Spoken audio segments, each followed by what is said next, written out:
At CitizenCon 2953, the first version of a playable Pyro made its debut, allowing citizens for the first time to travel beyond the reaches of the Stanton system and experience the lawless, chaotic frontier that awaits them just around the proverbial corner. This Pyro playground then migrated to the newly implemented preview channel, where it opened to players worldwide to experience just a glimpse of what's to come. And so, this week, because it was a giant milestone in the development of our project that happened entirely while we were all off on our CitizenCon hiatus, and because we have lots of shows in 2024 scheduled to follow up on all those other things you first saw at CitizenCon, here's our look at the Pyro Playground. Who wants some noodles? You want some noodles? Hey, monsieur, do you want some noodles? Noodles, who wants noodles? Hey, do you want some noodles? Come and enjoy some noodles. Who wants some noodles? These are the best noodles ever. No one else has done noodles like this before. Noodles. Best noodles around, right here. I don't want any more noodles for as long as I live. Thank you. That's very kind of you to ask. Again and again. Noodles. And again. Who wants noodles? And again.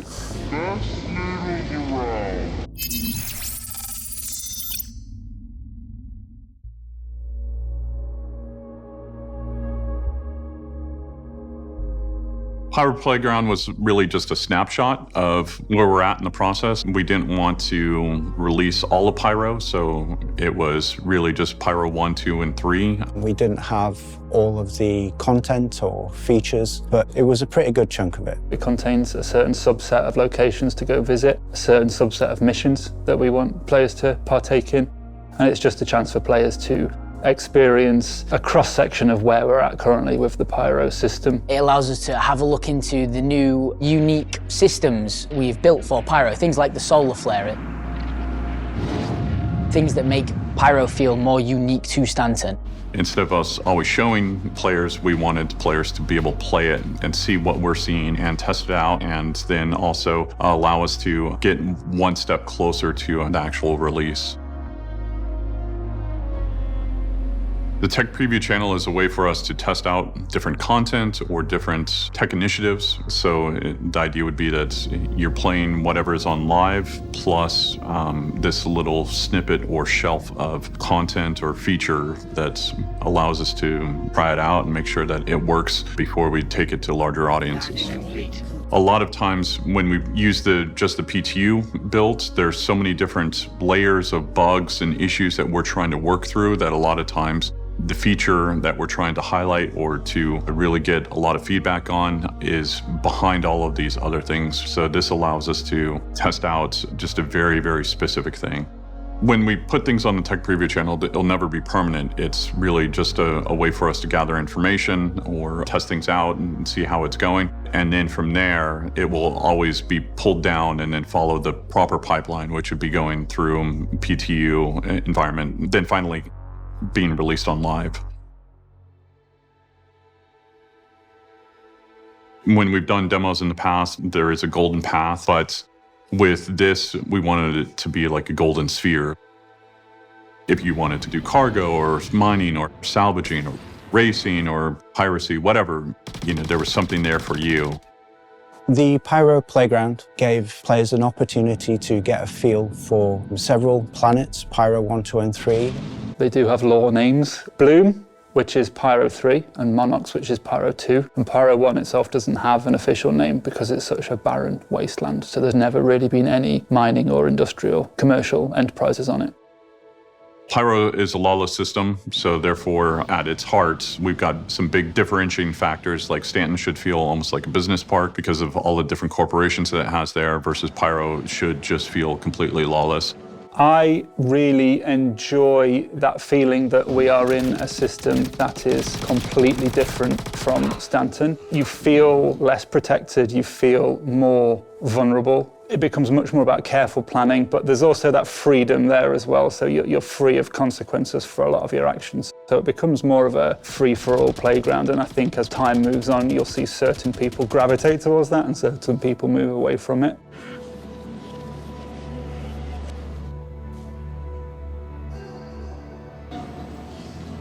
The interiors of the Pyro station were designed with modularity in mind, which means each rooms can be separately transform into either a rundown or an abandoned state. So this gives like more opportunity for gameplays and new atmospheres for the players. Just having a new skybox, just having a new starfield, just having new colorscapes for the spacescaping, etc., I think is really refreshing to see. From a content standpoint, we can take a lot of the stuff that we've done on Stanton already and actually adjust it and get it ready for Pyro pretty quickly just because we've already built the foundation of it. So a lot of it was a little bit more about sightseeing the locations. There's still a lot of mission and like interactability content to put into the locations, but there were certainly missions to be done, missions that would drive the player to them. So the player could mine, they could salvage, they could do cargo runs, they could do delivery, they could do all sorts of different missions. Go and kill an Idris, you could go and do a bombing run on an outpost. There was a couple of new missions such as destroy the fuel tank mission. Its actual name is Fuel to the Fire, that sees you destroying these massive gas cylinders that you can do with ship weapons or by dropping a bomb. And destroy the server mission, which are two sort of parts of a similar mission type, but offer very different experiences. These were all just different things we wanted the players to be able to experience and, again, make things feel different than what it does in Stanton.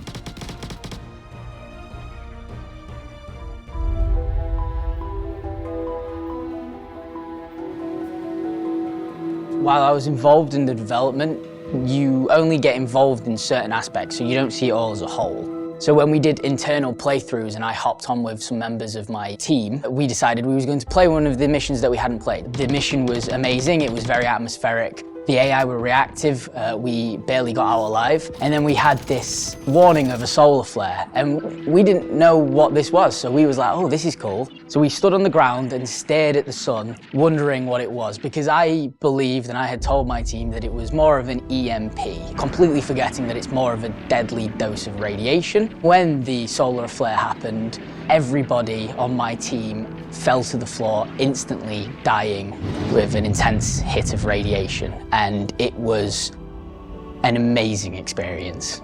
It affects the players in various ways. We're hoping probably to do some changes to that with how it affects the AI as well, and how that will affect the player in general, what they have to do to protect themselves. The solar flare on the floor was tuned up a little bit more just because we wanted everybody to experience it at least once. In the future, we'll do adjustments so that it's not quite as annoying as it currently is.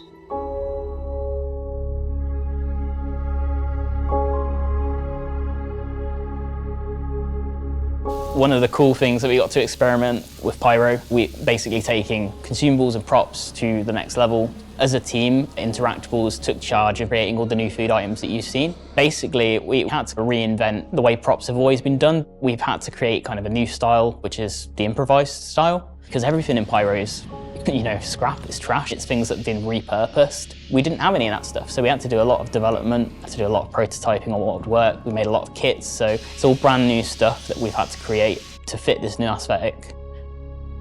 One of the things we thought would be really, really amazing to do was harvestables, consumables that actually move. So originally we created the stone bug, which was like a small kind of experiment on a creature that animates, But we wanted to take it to the next level and create something disgusting. We basically created a bunch of grubs that you can eat, and also, you can find these grubs, around in the vents and stuff. If you run around Checkmate Station or any of the stations, you can actually find them kind of flopping by vents. Next time you're going around Pyro and looking in some vents and stuff, you might find some tasty sustenance. Just watching people do food reviews about grubs is awesome.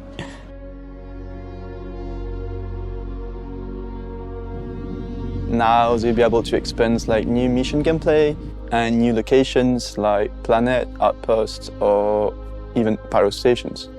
When a player just travels to this location, it can be seen from up close, but as well from afar. So every details really counts, like decals, textures, or even geometry. So we had to make sure that there was a visual consistency. It was kind of a challenge because it was kind of a large-scale station, and we had to make sure that every details really matters. You can access the station through multiple locations, so it depends for where you come. but some areas can be completely like in a rundown state and some others can be like completely abandoned.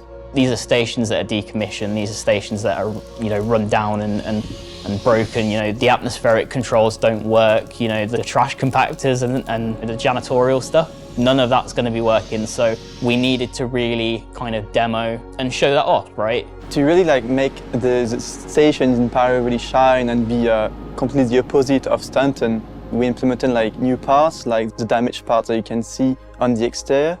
And they are full filled with a lot of asteroids and debris all around. The Pyro gangs are not going to be worrying about where the trash is going. They're just going to be shoving it in a corner and it being done with. So a lot of the props exploration with trash was building massive trash bags and enabling the environment artists to then go and place them and create these massive trash piles in the corners of stations, which is really awesome. With the rundown environments, you'll feel like everything is completely destroyed, falling apart, but still kind of occupied by the AIs. Rather than in the abandoned, there's like less movements. It's just like a space for you to make discoveries and explore the stations. Players were able to explore the space stations, explore all the alternative pathing within the space stations, but go to all the derelict outposts, solve some of the puzzles, have combat in the outposts as well. So yeah, you can really feel this sense of danger coming from Pyro. It's not we're building a tech preview or anything like that. We're just building Pyro. And so everything that you're experiencing on the tech preview channel is what Pyro will become. There might be slight modifications from there, but the outposts where they're placed, the space stations where they're placed, what encompasses all of those stations and content is what Pyro will be. All we did was we just held back 4, 5, and 6. And it really was just making sure that it feels like our live product.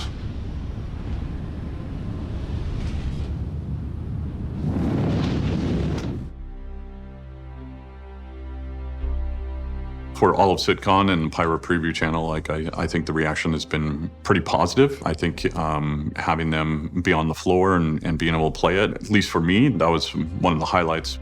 For us, after putting in many months of work, it was really good to get that sense of validation. It's really, really heartening to see how positively everything was received. I mean, particularly with the outposts, we wanted to give an entirely new experience, so it's always gratifying to see people playing our content. I know our team specifically, we've been working really, really hard to bring these new interactive items, and lots of people have been posting and talking about it, which makes us super, super happy. We're always sharing the clips around and just motivates us to want to continue and do even more cool stuff. To see people play it and have a lot of fun, experience the new missions, experience the new content. When we build our modular systems like the Eliminate All mission where you're just sent there to kill 10 people, Pyro has a nice way of adding a new spin onto it that makes people feel refreshed. The implementation of Pyro system is going to make Star Citizen grow as a game and finally open the gates to new possibilities in terms of gameplay. So what happens going forward is that we'll continue to harden and continue to get ready for the actual real release of Pyro and get all of the content in and make sure that it's working with all of the different AI aspects or systems that are coming online and do more tuning passes. And then there's the actual technical aspects of getting server meshing ready and in order to make sure that it's the best experience when we actually do the full release of 4.0. A lot of the things that we know we still have to work on is performance, particularly optimization and performance for the locations. There's a lot of content streaming in and out all at once, particularly at ship speeds when you fly super fast over an outpost. And we're really, really wanting to expand the AI experience within each outpost so that it's more of a fuller seeming. People are doing logical things in these outposts and it's not just lots of people wandering around. With Pyro being an unlawful system, a lot of people have been experiencing spawn camping, ganking, however you want to phrase it. It's not fun, but it is a part of being in an unlawful system. There are a few sort of key puzzle pieces we are missing to sort of have the intended experience there, which are we need AI to be there and we need them to be reactive so they can see what you're doing and be able to help the players who are just trying to get out. We also need reputation. Reputation really matters. You don't have the UEE doing any kind of patrols. If someone is sat there ganking people coming out, it get to the point where Rough and Ready are that sick in you, you're not allowed at their stations anymore. You're not allowed to refuel there, land there, rearm. You go anywhere near it and they will shoot you down. You can gain and lose reputation with the gangs, and they own various locations. Are you going to be able to go to this station because you've destroyed an entire settlement where Rough and Ready work? You know, you kill this person. How's that going to affect your long-term reputation? What you do really impacts where you can go and people's response to you. These kind of things will not stop that gameplay, but will heavily discourage it. Basically, the goal is that it does feel like a Lawless experience compared to Stanton. So what did we learn this week? Well, we learned that the preview channel is a great new way to do smaller, more curated experiences that don't require the entire persistent universe builds of the PTU leading to a direct release. That the playground allowed players to experience a slice of extra legal life in the actual Pyro system. And that the results of this test are being used now to inform the direction of your next Pyro experience. So for Inside Star Citizen, I'm Jared Huckabee. Thanks for letting us share the process of game development with you, and we'll see you all here next week.